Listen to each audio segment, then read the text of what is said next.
Драги приятели, одамна не е дрегорувано преко видео пораки или поточно мои видео анализи. Вечер одлучив повторно тоа да направам неколку причини. Прво да почнем од основната причина, од науката која истражувам, која се вика астрологија, која сум новинар. Значи, од денеска, 10. Меркур е ретрограден и ќе биде ретрограден до 2 октомври. Кога тоа е една мала планета, но најблиска до Сонцето, во астрологијата позната како гласник на боговите. Меркур владее со интелектуалната енергија, како и со Близнаци и Девица. Значи, кога е ретрограден Меркур, се донесуваат непромислени одлуки, се прават глупости, непринципиални коалиции и така натаму. Ово посебно се однесува на светската политичка сцена, вечера повеќе за неја ќе зборувам, бидејќи почна да попушат Германија со санкции и друго, но најинтересно од се ми е Украина, поточно против на Украина. Уште поточно кажано, најновиот потек на Владимир Путин, председател на Руската Федерација. Зошто ми е интересен? Фрли јадица, на изглед, кога немаш информации, нормално, кој прегледал сите информации, се насмеев.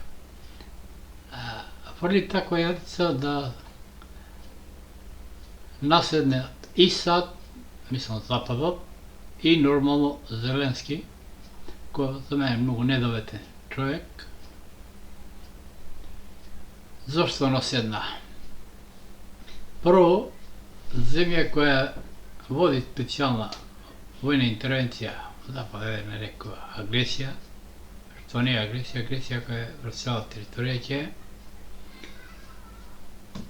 Значи, Украина и Западот наседна по втор пат на јадицата на Путин. Која првата јадица беше?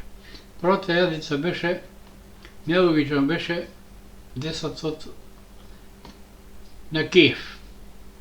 А зашто го направи тоа Путин? Го направи за елитните единици да останат да го чуват Зеленски. А териториите кои му треба, тоа е Донбас,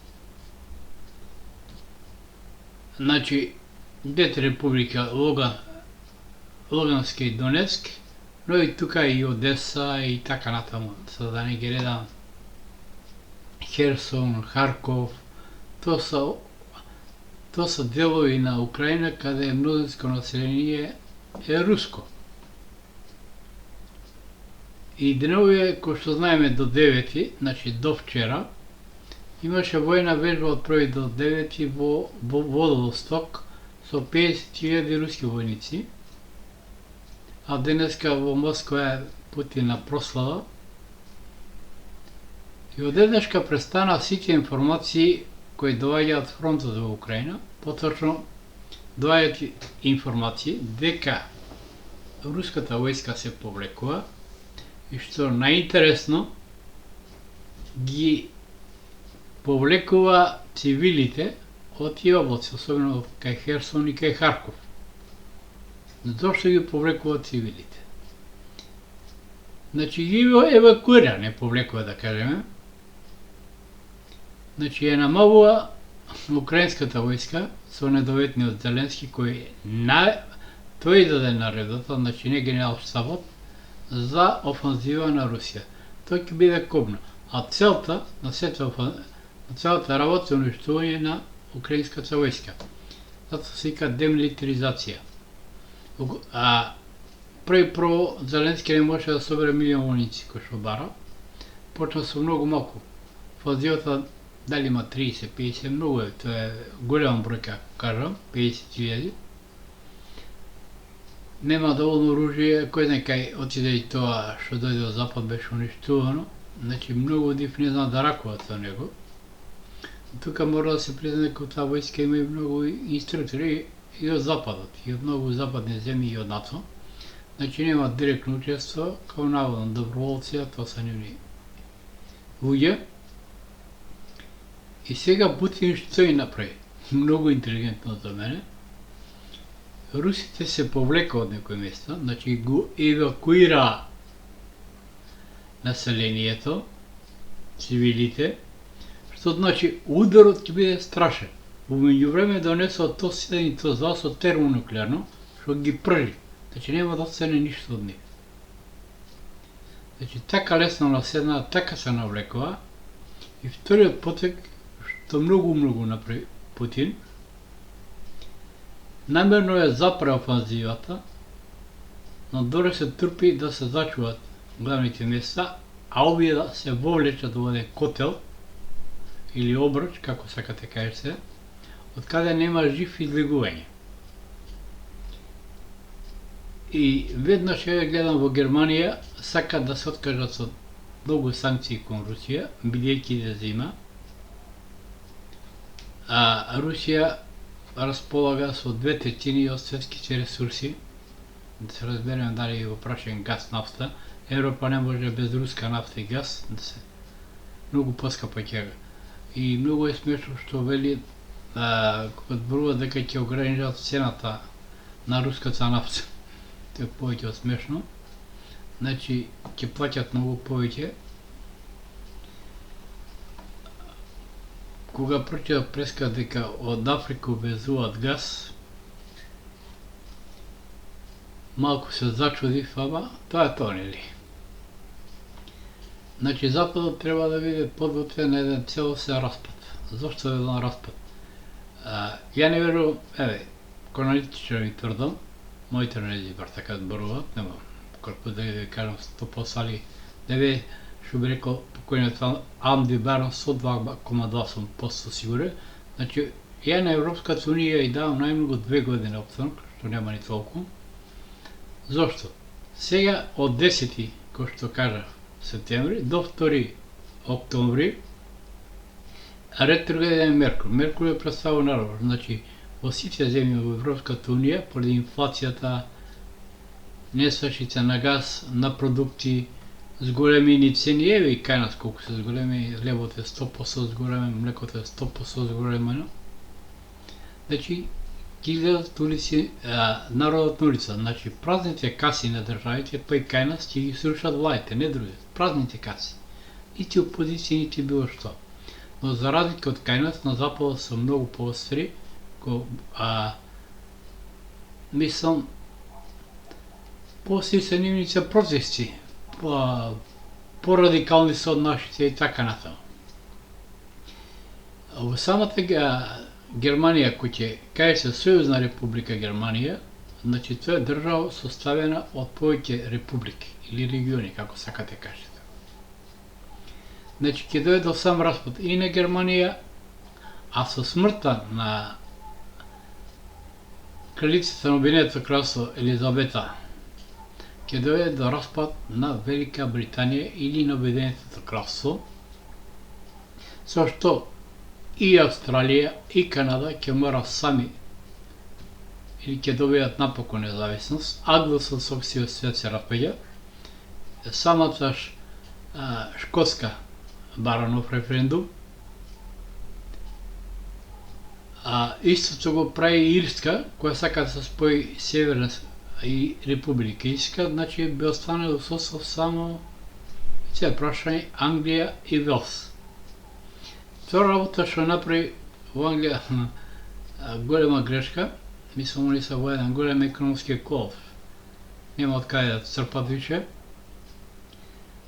На премиерско место дојде Лиз Трас, како се вика, точно не ми забележувајте, која каже на голема и опасна работа за Велика Британија. Која? Века, ако треба, ќе употребал нуклеарно оружје против Русија. Не знам дали е свесна што кажа и во која опасност ја донесе Велика Британија. Владимир Владимирович Путин лично не го познавам, иако постои можност со 87 да сум го сретнал во Дрезден, патувајќи автостоп за Шведска, но не можам да кажам 100%, иако 90-80% сум сигурен, но не и 100%, и го познавам добро. Значи, ако ги памтите неговите реченици, он една работа кажа. Важно е на улицата да удриш прав. Значи он нема да чека лист трас да притиска копчиња, буквално ќе избрише Велика Британија. Велика Британија ќе биде избришена од картата на светот многу брзо, бидејќи она е од кај неа доаѓа сите работи. И ако не ја нагадат токата, ако не се полижат нивните инструктори од Украина и поддршката кон Украина, неа ќе ја снема од картата на светот. Тоа ќе се случи слично и со Америка, но Америка многу пати ја спомнам пред 10 на 15 години има визија како добие нуклеарка од народ со жолта раса. Што не мора да значи дека ќе биде Кина, тоа може да биде Северна Кореја. Иначе ќе има играч и на Путин, и на Си Џинпинг. Значи сад може делумно да добие нуклеарка, значи да остане и да се распаднат. Веќе неколку години во САД, Тексас, Калифорнија барат независност. Но тоа се случува и во самата Германија. Значи и на Германија престои распад како и на Велика Британија, но и на Шпанија, каде Каталонија и Баскија исто барат распад. Значи, ја најмногу година, да кажеме, 200, може би премногу, давам до распадот на Европската унија, но и на НАТО. И немаме воен конфликт помеѓу Турција и Грција, поради гасот кој се наоѓа во грчки води покрај Крит, кој што знаеме Турција, бар јако, аналитички ви кажувам, нема ресурси, она увезува и газ и нафта.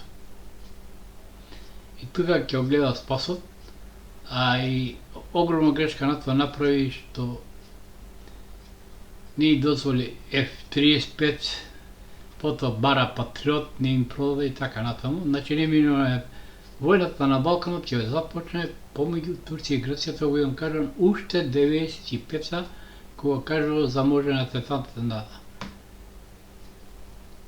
покојниот Глигоров, кога кажав 4 години унапред, дека Елцин ќе замине само од власт, а дека Чеченија ќе биде прегазена.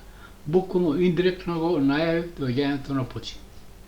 Значи, ова што се сега случува во Украина, значи повлекување делумно у мали места и евокација на цивили, тоа значи крај на украинската војска и крај и голем пораст на Западот, единствено кога сами не бидат приморани да влезат со војска, кој што Полска да ја пуштат во една авантура, пошто може да ја снема, или пак британциве, американциве, не верувам дека ќе се, но со Бајден и Јастребовите се е можно.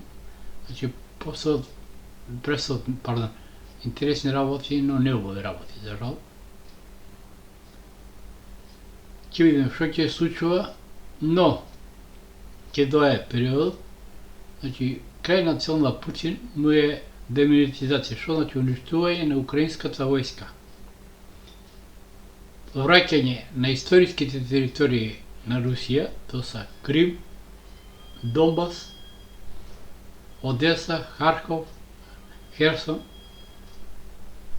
Значи останува само киевски дел. Зошто? Оти Украина имате и полски делови, имате романски делови, имате и јункарски делови. Галиција е 39-та анексирана од Сталин, инаку тоа е полски дел, да се разбере. Така ќе бидат многу интересни работи.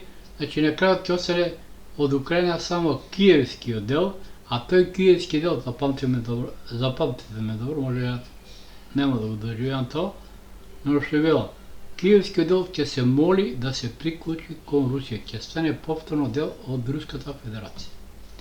Драги пријатели, ви посакувам добра ноќ, убав сон и со Бога напред.